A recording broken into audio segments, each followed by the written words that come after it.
On today's episode of Locked On Texans podcast, day 5 of training camp, so we go back and look at the wins, but what players are flying under the radar that could potentially make this roster? You are Locked On Texans, your daily Houston Texans podcast, part of the Locked On Podcast Network, your team every day.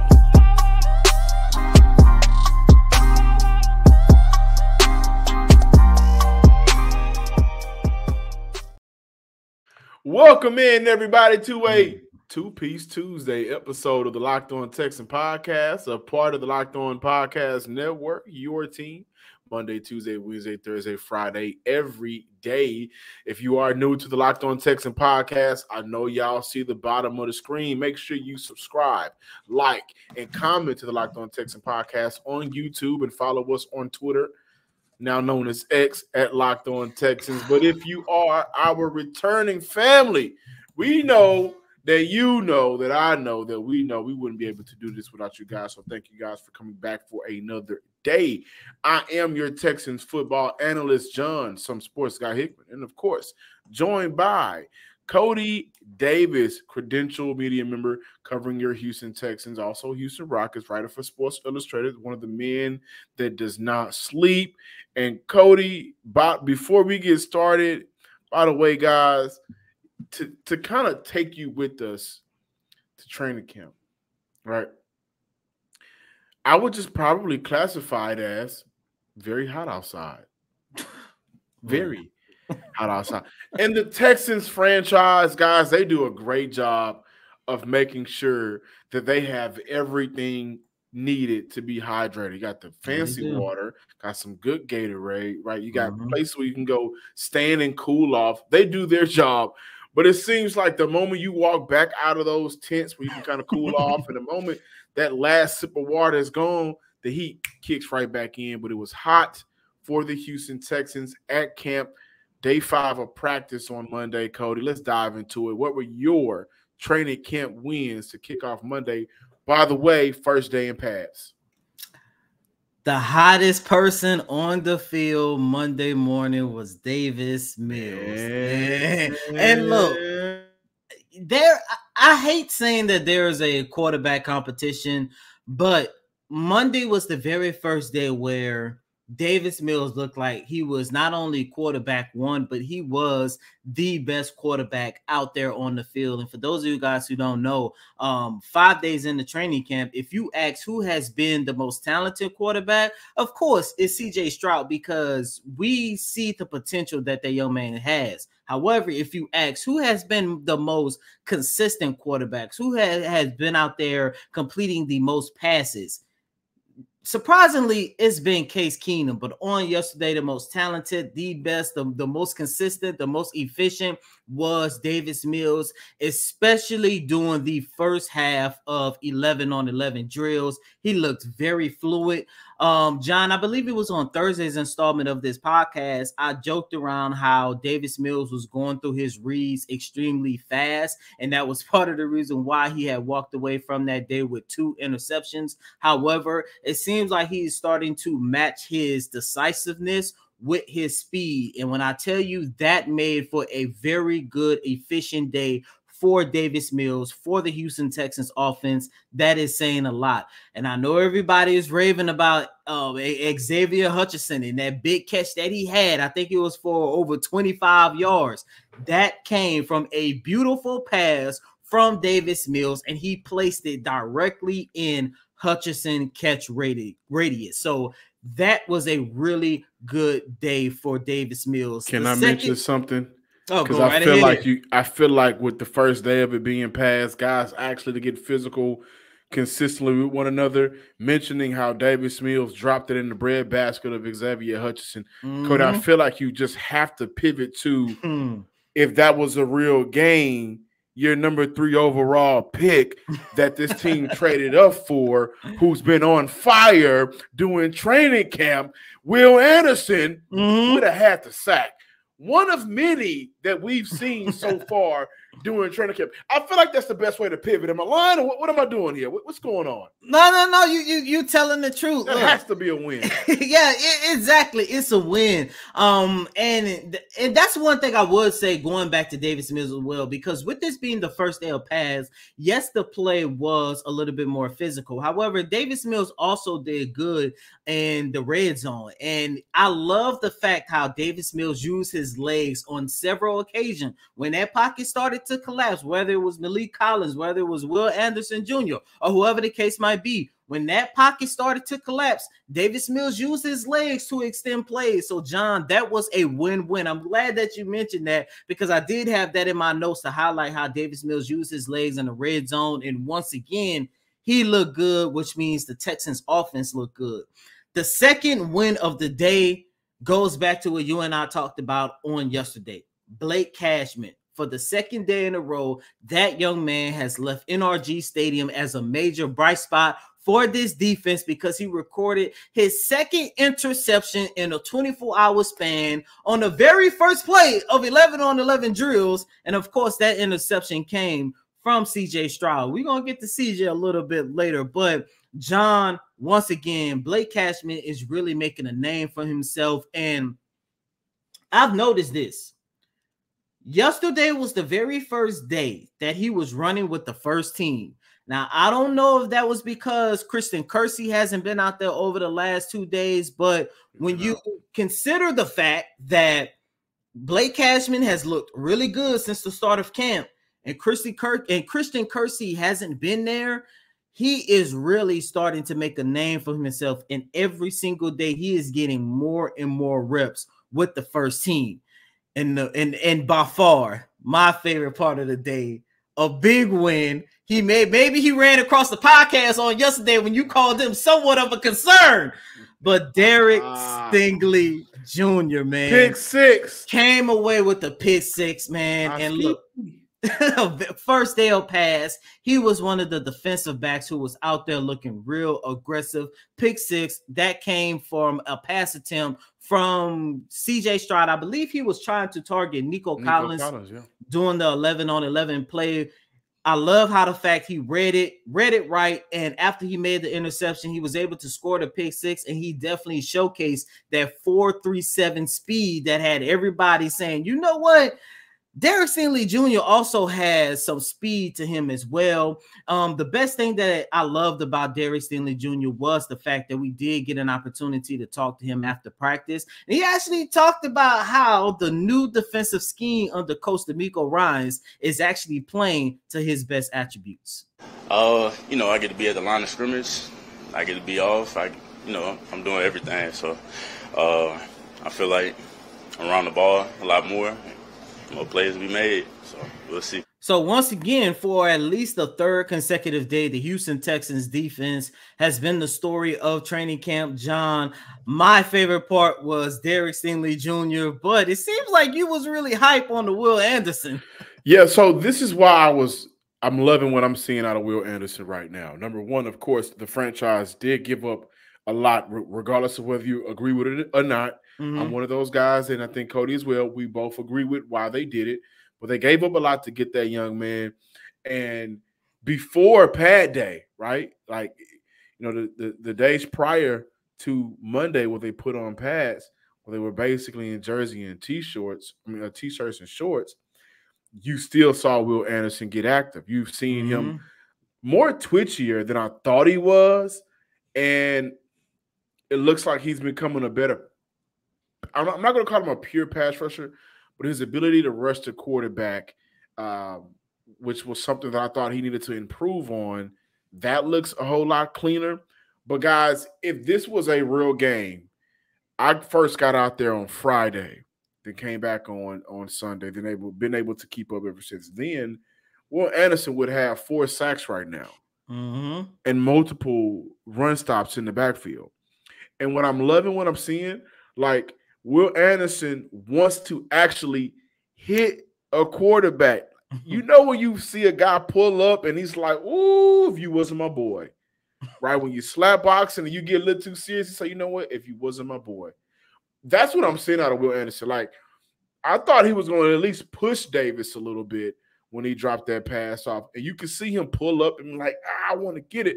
So I'm loving what I'm seeing out of Will Anderson. The coaches are. His energy is amazing and phenomenal right now. He's a guy that's getting better and better. Cody, if you want to take it back briefly just to see just to discuss how he was before, like in mini camps and OTAs before we close out. But he's just looking fluid right now. And I'm loving exactly what I'm seeing from Will Anderson. And I hope Derek Stingley kills me if he ever sees it yesterday's podcast. But I still think I was right. But for him to come out the very next day, get the pick six, I love that he's able to be what? It starts with a P, but Lil Wayne will use it as an F. Physical. He's able to be physical. So that's one of the things that I love the most. Everything is going to come back, back to him. Like I mentioned on Monday's show, it was just, I still think he's getting rid of old ways, right? So I'm not too concerned. I'm just concerned-ish. But Xavier Hutchinson was one of my wins before we close out, man.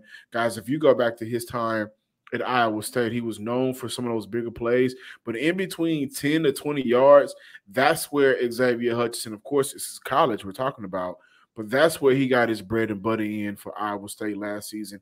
I think for Houston, he could be one of those players that could consistently make plays in between the 13, 14 to 20-yard mark type of play for Houston because they're going to need that guy. And if I'm being quite frank, if we look at the likes of Nico Collins, Robert Woods, highly anticipated rookie Tank Dell, highly anticipated second year, I still classify him as a rookie John Mechie. If we're being completely honest right now, there hasn't been a receiver to stand out consistently like Xavier Hutchinson. Our partners at eBay Motors have teamed up with Locked On Fantasy Football host Vinny Iyer to bring you some of the best fantasy picks each week all season long. Whether you're prepping for a draft or scouting the waiver wire, every week we're going to provide you players that are guaranteed to fit on your roster. So with draft prep underway, with the upcoming season around the corner, let's see who Vinny has picked out for us on this week's eBay's Guaranteed Fit Fantasy Picks of the Week. Oh, I'm going to love this one. You're looking for an elite running back in your fantasy football garage after the top half dozen options at the position have been taken off the board. Are you looking for a very good running back that you can count on? I got a man in the AFC East that's no shocker to make sure that Patriot offense runs efficiently, because we know that offense is built on being able to rush the ball right behind a very strong offensive line. And without Damian Harrison, Ramondre Stevenson has a huge advantage in getting the high leverage touches over the younger backs. Vinny Iyer from Locked On Fantasy Football, I gotta agree with you on that one, guys. If you're looking for a late round running back to draft, Ramondre Stevenson is your guy. And Vinny Iyer from Locked On Fantasy Football is always going to make sure that he helps you pick your fantasy championship team. And eBay Motors knows a championship team is about each player being a perfect fit, same with your vehicle. With eBay Guaranteed Fit and over 122 million parts and accessories for your vehicle at your fingertips, you can make sure your ride stays running smoothly.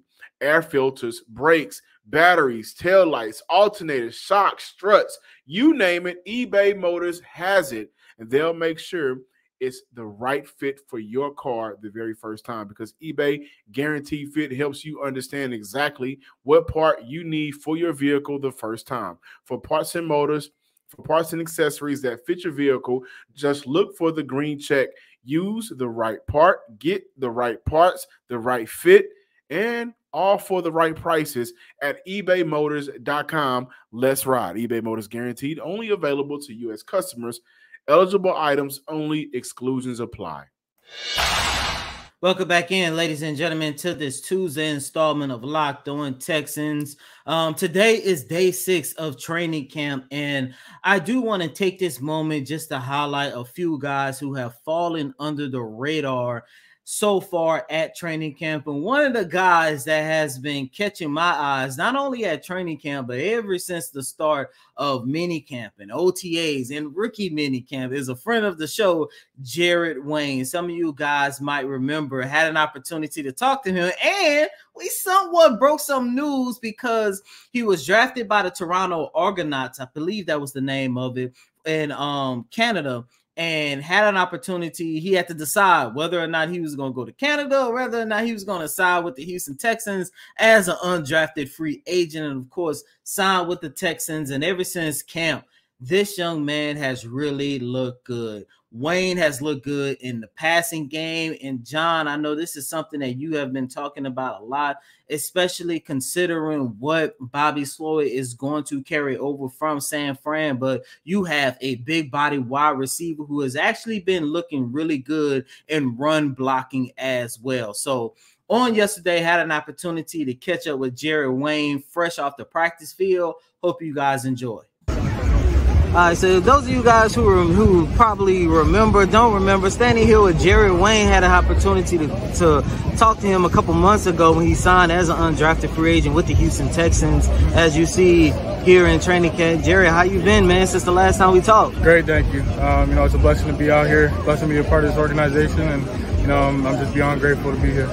Awesome, sounds good. Let's take it all the way back to the last time we spoke when you had an opportunity to sign with the Houston Texans. What was that whole process like for you? Yeah, it was a really cool process. Just learning a lot about myself.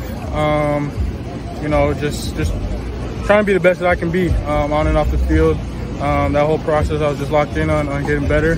Like I said, on and off the field, and I think that just propelled me who I am today as a player and as a man. So, how would you best describe these first couple of days of training camp? Yeah, they've been good. Guys are out here competing, having fun. It's everything I could ask for, as I've said before. This is a dream come true for me, and I'm just focused on working and competing. Sounds good. Sounds good. What has it been like working alongside Davis Mills and C.J. Stroud, and even Case Keenum, who some people might believe might be the most consistent quarterback since the start of camp? I mean, the quarterback room is amazing, man. We got three great guys, on and off the field. Crazy talented, also great people off the field. So it's just a blessing to be able to work alongside them and have them, teach me and just learn from each other, With this being your first training camp, is there anything individually you would like to work on and improve leading up to preseason? I mean, every part of my game, no part of my game is complete. There isn't one specific thing that I'm focused on. There definitely is each and every day that I'm trying to pick something new to work on, but at the end of the day, my game is nowhere to be complete. So. How would you describe the wide receiving core? There's been a lot of talk about this receiving group coming into training camp. There was some concerns about who's going to be number one, number two, but these last couple of days of training camp showcase that on any given day, it could be any guy. Yeah, for sure. It's just a bunch of guys that like to come out and work, man. Like I said, this team is just full of guys that, love to compete, love to come out here and have fun. And we all try and help each other get better. So at the end of the day, like I said, man, I'm just blessed to be a part of this organization and a part of that room. With this being your first training camp, has there been anybody who actually took you under their wing to show you the ins and outs of the NFL? I mean, that's the thing. It's really been everybody. I've been trying to ask as many guys as possible, for some advice, and if I have any questions, I'm not afraid to ask. So everybody's been welcoming. Everybody's helped me out, thus far. So I'm thankful for that. Last question before I let you go. How would you best describe training camp today? It's day 5, and it seems like every single day, first day of pass. Was it a little bit more physical out there? Yeah, definitely a little bit more physical. But this is real football now. When the pads come on, that's what it is. So at the end of the day, that's what we all want. That's what we're all here for. So. Once again, that was Jared Wayne, undrafted wide receiver from Pitts. John, as I mentioned, there have been several guys like Jared who has stepped up in training camp and has looked good as we enter day 6. One guy that caught your eye over the weekend and actually caught my eye on Monday is undrafted tight end Jordan Murray from Hawaii. This guy has really taken advantage of the opportunity at hand, because on Monday, everyone already knows that Tegan Cotoriano is still recovering from an injury, and Brevin Jordan was a no-show at practice due to an injury as well. However, Murray has really taken advantage of this opportunity on Monday, caught 2 passes, and my favorite play from him, stepped up really good in run blocking, created a nice hole for Mike Boone to run upside the middle. And if this was a real game, Mike Boone would have made a touchdown. Yeah, and the thing about Jordan Murray is he doesn't have a lot of tape and film to go off of. In college, didn't have that many opportunities at Hawaii. You know, one of the main reasons why he went undrafted, no disrespect. But I think for him, you know, what really caught my eye is the fact that, hey, Brevin Jordan isn't in the best of situations right now. I don't think how he stands with the franchise. TQ is out. And so right now, there's a real battle between Jordan Murray and Eric Thomason, who, by the way, has also had some good moments for the Houston Texans. I like what he can bring to this team. Cody, I know you mentioned, that he was, you know, very effective as a run and pass blocker. Also was able to make a couple of catches at practice. And so I think for him, it's really just about being able to, like everybody else, beat out the next guy, right? What are you doing that's different from every other tight end not named Dalton Schultz? And I think for Murray, it comes down to, I just got to be consistent, right? Because there's been inconsistency, right? Well, for one, we can't judge TQ right now. All we have to go off of is last year, but how much of last year matters in terms of the grand scheme of things? This is a new coaching staff. This is pretty much a new franchise. By the way, I would like to mention tight end Jordan Murray was a former wide receiver. Spent some time playing wide receiver at Missouri State. 6'4". His best season in his career came in 2018, 378 yards, 4 touchdowns. The following year, 280 yards and 5 TDs. His longest catch of his collegiate career was 43 yards. So, again, he's a guy that, you know, you got to beat out Eric Tomlinson. You got to beat out Mason Schreck, who's been playing some good ball, just being consistent. I don't know if he makes the initial 53-man roster. I do believe that they want to have as much experience out there as possible.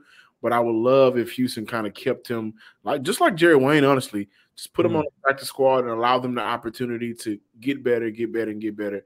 And whenever, if the time calls for one of them to step up, you know, hopefully they'll be ready to play on Sundays. Welcome back in, ladies and gentlemen. Before we close out this Tuesday installment of Locked On Texans, John, I do want to mention Sheldon Rankins.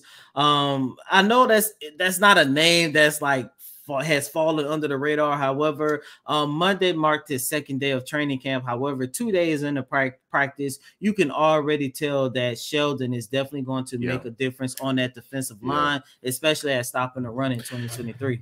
Yeah, well, Sheldon was on the field for the New York Jets. I think he helped that defense hold teams, I think 3.8 yards per carry or something like that. And we know DJ Reader left. Me and you can go run for 100 on any given Sunday. So the addition of Sheldon Rankins has been showing.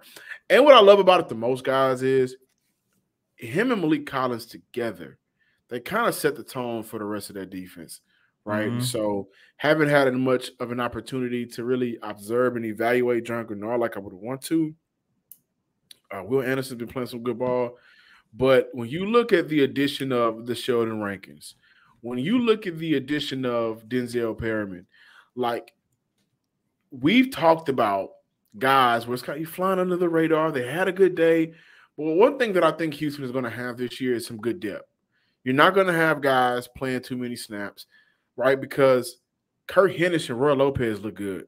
The fact of the matter is, like they look good right now, and they can't continue to look good for this franchise in certain situations. And so that's what I like about this defense so far. They got depth, man, and Blake Cashman is a guy that he is making it extremely hard for Houston to keep Kirksey, extremely hard for Houston to keep Wallow.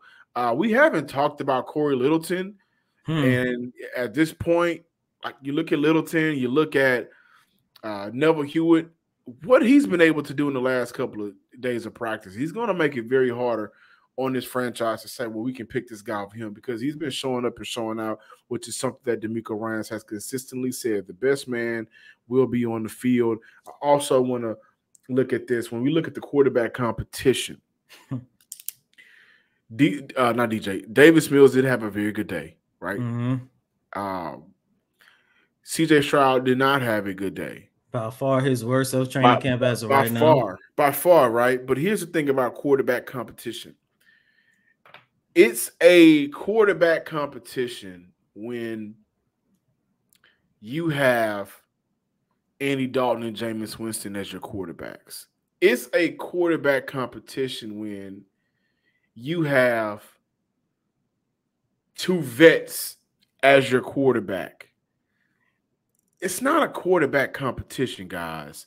It's just a quarterback. We may delay your arrival to the NFL right now, which is okay, right? Like when I look at quarterback competitions, I look at, honestly, a quarterback competition right now in Tennessee between who's the second and third guy. That's a quarterback competition because that matters for Tennessee. Tannehill is not their future franchise quarterback. When I look at quarterback competitions, I go back to last year, maybe with what they had going on in Washington. But for Houston, it's not a competition, guys, because Davis Mills is not this team's future quarterback. That's not in jeopardy for CJ Stroud. It's not. Not year one and not in year two, because they gave him a lot of money. So the competition is just allowing this team to get an evaluation for every other position, including the quarterback position. Davis Mills has edged out CJ Stroud. CJ Stroud, on a couple occasions, has edged out Davis Mills. Case Keenum, at one point, maybe was a more consistent quarterback, but there's not a competition going on. This is just an opportunity to see when we feel comfortable putting our franchise quarterback, who got a guaranteed contract, all his money with 23 up front, out on the field. That's all I had to say. Yeah, and this is not an indictment on CJ Stroud's talent, because you can see the talent and potential is there, but it's more so of him. Like, I looked at his struggles on yesterday, 2 interceptions, wasn't very efficient. The offense did not do much, but I look at that as just a young quarterback still just learning the game of football. And on yesterday, while CJ Stroud was struggling, I had a very good conversation with DP, one of the team reporters for the Houston Texans, and we was talking about rookie quarterbacks struggling, and of course we talked about in 2021 when Davis Mills was there. But she said watching CJ reminded her of watching the struggles of Deshaun Watson, and she said, a lot of people holding the ball too long as well. Yeah, holding the ball too long, ending practice with multiple interceptions. And she said that Tom Savage was the quarterback at the time, correct, John? She said a lot of people, including today, still, oh my God, I can't believe the Houston Texans started Tom Savage over Deshaun Watson. She was there at training camp in 2017, and she said Deshaun Watson looked terrible, but it wasn't because of his talent. It was because he was learning the playbook and learning the game on the NFL level. And she said in 2017, when it went through the entire training camp, Tom Savage did win the game. However, she did say the time that Deshaun Watson had, which was very short, that I might add, worked out in his favor, because as we know, that very first game, Tom Savage get hurt. Deshaun Watson goes in, and she said all of a sudden something clicked by the time Deshaun Watson stepped out on that field for the very first time. And she said she could see some of the similarities between CJ and Deshaun, and at the end of the day, it's just rookie quarterbacks. And she even threw Davis Mills in there, like I said, in 2021, which that was a whole nother type of situation there. But I just love the fact how she just, talked to me about watching just young quarterbacks struggle early on in training camp. And I think that's something that people needs to keep in mind when you hear and see reports that CJ Stroud threw 2 interceptions. One of them was a pick six. He wasn't very efficient. Look, at the end of the day, it don't matter if he start week 1 against the Baltimore Ravens or whatever the case might be. This young man is the future of this franchise, and he definitely is going to be something special in the NFL. But before closing out, I do want to mention this. Dalton Schultz and Troy Harrison did not participate in practice on Monday. For those of you guys who don't know, Sunday, both of those guys did leave practice with injuries. However, Coach D'Amico Ryans did say they will be okay. I like to say, long story short, relax on the quarterback competition talk. Thank you guys for checking out today's episode of the Locked On Texan podcast. Again, if you are new, make sure you subscribe, you like, and you comment on YouTube. Give me a follow on Twitter at John_Hickman12. Also follow us on Twitter at Locked On Texans. And as always, I'm your host, Cody M. Davis. Please remember to follow me on Twitter at CodyDavis_24. Once again, that's Cody, COTYDAVIS_24. That same handle, you can follow me on Thread as well. Until next time, ladies and gentlemen, peace.